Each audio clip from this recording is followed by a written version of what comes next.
Indian രഹസ്യാന്വേഷണ ചരിത്രത്തിൽ പരസ്യപ്രചാരണം കൂടാതെ പ്രവർത്തിച്ച ഒരു പേര് കാലക്രമേണ ഒരു ഇതിഹാസമായി മാറി.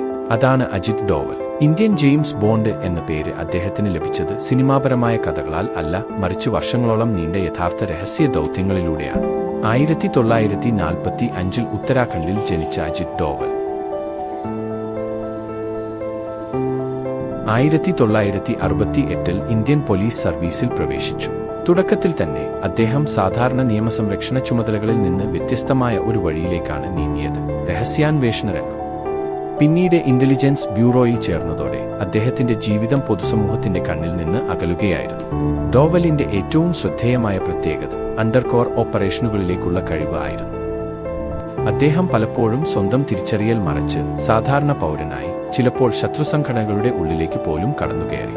പാകിസ്ഥാനിൽ വർഷങ്ങളോളം ഒരു സാധാരണ വ്യക്തിയായി താമസിച്ചും പ്രവർത്തിച്ചുമുണ്ടായ അനുഭവങ്ങൾ അദ്ദേഹത്തിന്റെ ധൈര്യത്തിന്റെയും സഹനശേഷിയുടെയും ഉദാഹരണങ്ങളായി വിലയിരുത്തപ്പെടുന്നു. 1988 ഓപ്പറേഷൻ ബ്ലൂ സ്റ്റാറിന് ശേഷം പഞ്ചാബിൽ ഭീകരവാദം ശക്തമായ കാലഘട്ടമുണ്ടായി. ആ സമയത്ത് ഗ്രൗണ്ട് ലെവലിൽ പ്രവർത്തിച്ച് ഭീകരവാദ സംഘടനകളുടെ ഉള്ളിലേക്ക് കടന്ന് വിവരങ്ങൾ ശേഖരിച്ചതിൽ ഡോവൽ നിർണായക പങ്കുവഹിച്ചു.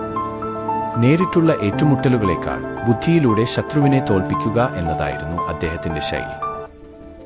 1999 നടന്ന AC-814 വിമാനം തട്ടിക്കൊണ്ടുപോകൽ സംഭവത്തിൽ ഡോവൽ ഇന്ത്യയുടെ മുഖ്യ ചർച്ചക്കാരനായി. വളരെ സങ്കീർണമായ സാഹചര്യങ്ങളിൽ ഭീകരരുമായി നേരിട്ട് സംസാരിച്ച് യാത്രക്കാരുടെ ജീവൻ രക്ഷിക്കാൻ ശ്രമിച്ച ആ ദൗത്യം അദ്ദേഹത്തിന്റെ മാനസിക സ്ഥിരതയും സമ്മർദ്ദത്തിൽ തീരുമാനമെടുക്കുന്ന കഴിവും തെളിയിച്ചു. ഇന്റലിജൻസ് ബ്യൂറോയുടെ മേധാവിയായി സേവനം അനുഷ്ഠിച്ച ശേഷം ഡോവൽ വിരമിച്ചു. എന്നാൽ 2014 ഇന്ത്യയുടെ ദേശീയ സുരക്ഷാ ഉപദേഷ്ടാവായി നിയമിക്കപ്പെട്ടതോടെ അദ്ദേഹം വീണ്ടും രാജ്യത്തിന്റെ സുരക്ഷാ നയങ്ങളുടെ കേന്ദ്രത്തിലേക്ക് എത്തി. ഭീകരവിരുദ്ധ പ്രവർത്തനങ്ങൾ, അതിർത്തി സുരക്ഷ, രഹസ്യ ദൗത്യങ്ങൾ, എല്ലായിടത്തും അദ്ദേഹത്തിന്റെ ചിന്താധാര വ്യക്തമായിരുന്നു.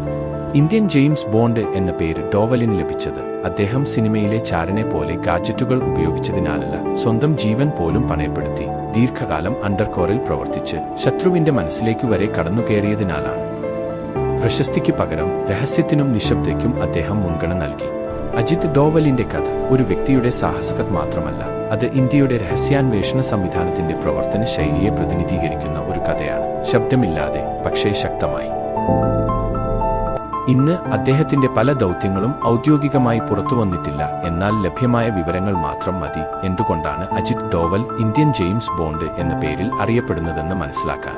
അദ്ദേഹത്തിന്റെ ജീവിതം നമ്മെ ഒരു കാര്യം പഠിപ്പിക്കുന്നു: യഥാർത്ഥ വീരന്മാർ പലപ്പോഴും ക്യാമറയുടെ മുന്നിൽ ഇല്ല, അവർ ചരിത്രത്തിന്റെ നിഴലുകളിൽ പ്രവർത്തിക്കുന്നു.